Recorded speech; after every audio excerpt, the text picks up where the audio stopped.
Every theme and motif in How to Train Your Dragon tells a story, and the third movie adds the final melodies to bring the story to a close and create an emotional climax. How do we know what they are? As the writer of the official scorebook, I've spent a lot of time analyzing them long before this video, and I've only learned more since then. These are the final pieces of the puzzle that give you the full story in musical form, starting with the Hidden World theme.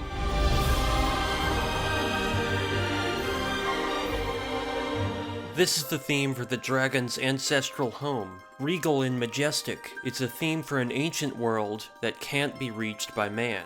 A haven for dragons and a palace for the Alpha and his new queen. It's introduced gently when Hiccup suggests moving Burke to the Hidden World.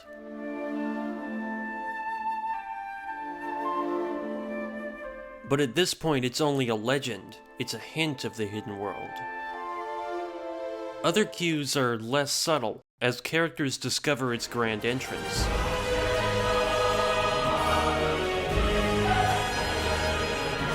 Unleashing the full power of the theme.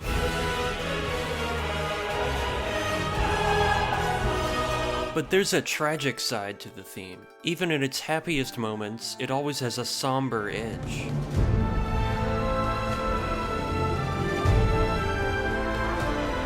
While the Hidden World means safety for the dragons, it also means the separation of the dragons and their riders. Its most tragic version appears in that moment.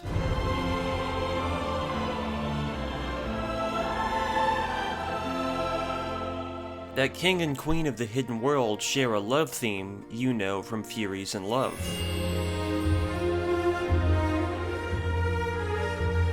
This can be a light and lilting, or a grand and sweeping love theme for the two Furies. In the music of the How to Train Your Dragon trilogy, Powell says this theme presented the challenge of believability, as a love theme for dragons that could easily feel too strong. So he broke it down to its simplest version in its introduction,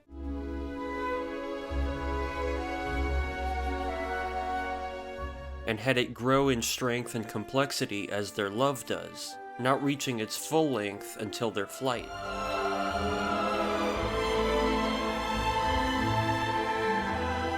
The two Furies spend much of the film apart, so it conveys the longing of their relationship.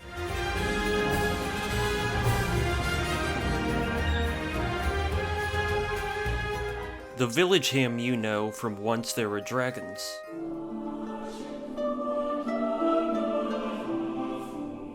And it's a theme for the Vikings' home, old and new, in a syllabic metrical pattern that makes it sound like a folk tune. Eric Heine writes that it honors the 7 generations of Burke and acts as an elegy for a village that's no longer sustainable. The Vikings must move forward and find a new home, paralleling the dragon's journey with the Hidden World theme. Their exodus opens with the village hymn as a march, and a battle version plays as they fight for the village once and for all. Listen for it in significant moments for the village, like when they come together for the wedding after the conflict, and when the Vikings see their new home for the first time.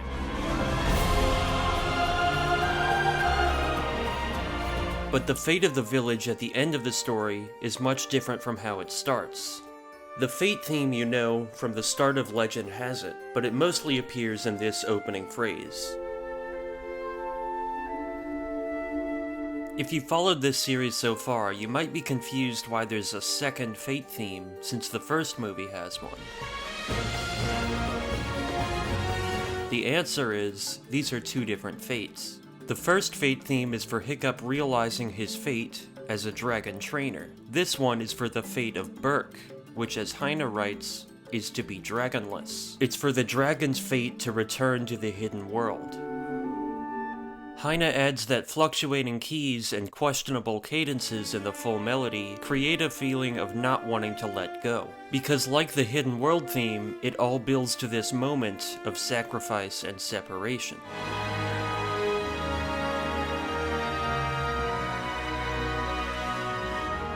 Only when Hiccup sees Toothless in the Hidden World does he realize humans don't belong there. that separation is their fate. But the dragons couldn't be free without liberation from the heroes, who have their own theme from Raiders Return to Busy Busy Burke. The hero's theme is for the Vikings' crusades, freeing captured dragons. Heine refers to them as the Avengers of Burke, and since they've got their supersuits now, this is their Avengers theme. It even has a bit of the Avengers theme in it.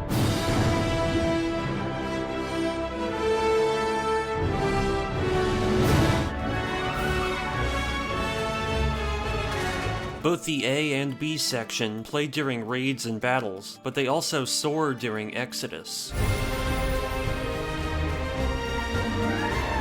when the heroes set off for the Hidden World as a new home for the dragons. But no matter where they go, they can't escape the plotting of Grimmel the Grizzly, whose theme you know from Grimmel's introduction.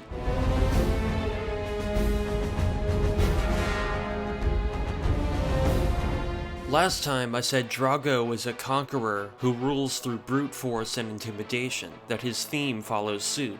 Grimmel is the opposite, a clever and scheming hunter, so his theme is crooked, angular, and uneven. It alternates between triplets and standard durations, making it feel unbalanced and unstable. The melody's usually in the lower register, sometimes just the bassoon, and pulsing strings create an anxiety for the Night Fury killer. You now have every theme in the How to Train Your Dragon trilogy, but this movie still has 5 motifs used to fill things out, starting with the Light Fury motif, which you know from Toothless Smitten.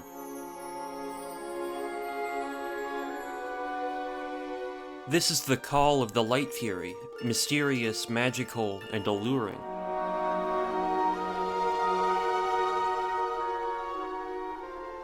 It's a soft and glistening motif that alternates between major and minor chords, adding to the mystique of the Light Fury.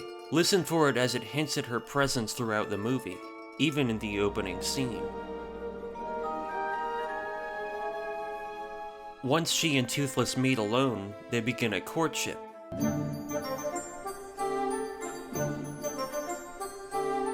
And the courting motif you know from Third Date.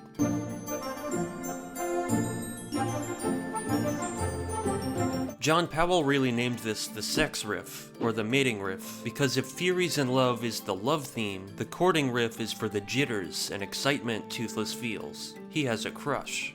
It appears throughout the courting sequence as Toothless attempts to court the Light Fury.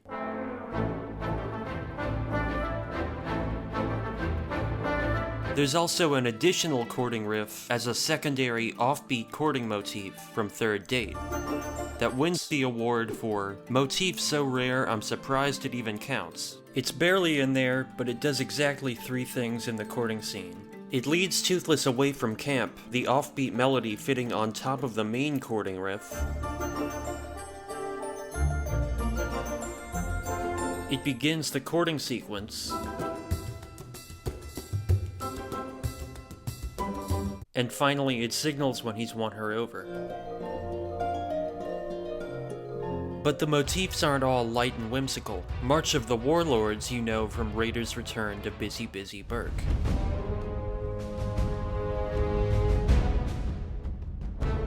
This is a low, ominous march to introduce the Warlords. John Powell also calls this the other bad guys to distinguish the Warlords from Grimmel. Like how Darth Vader is the bad guy, but he ultimately serves the Emperor. Playing March of the Warlords on Grimmel's arrival tells you the Warlords have hired the big guns to take care of their problem.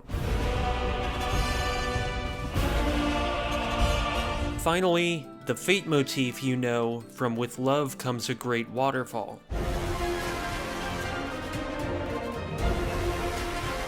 If you're confused why there are 2 Fate themes and a Fate motif, this is only a motif, much shorter and easier to remember with a smaller roll. It's made of arpeggios, usually a triplet pattern, varied throughout the score.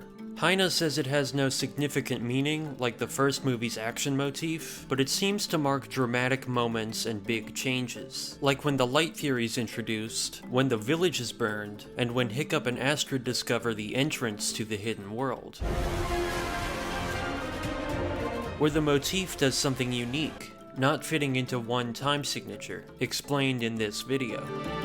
Congratulations, you now have all the themes and motifs from the How to Train Your Dragon trilogy, but what do they all mean together? The goal was to mature the characters, to take Hiccup from, well, being, Hiccup, to a wise chief and selfless leader who sacrifices what he wants most for the safety of his people. This score highlights the story themes of community, ancestral callings, and new love, for the protagonists to fulfill their destinies as leaders of their own kind. What now that you have all these themes? Come back to this playlist anytime you want a refresher. And if this series has really been helpful to you, consider giving a super thanks. I have more analysis videos coming up soon, and thanks for watching.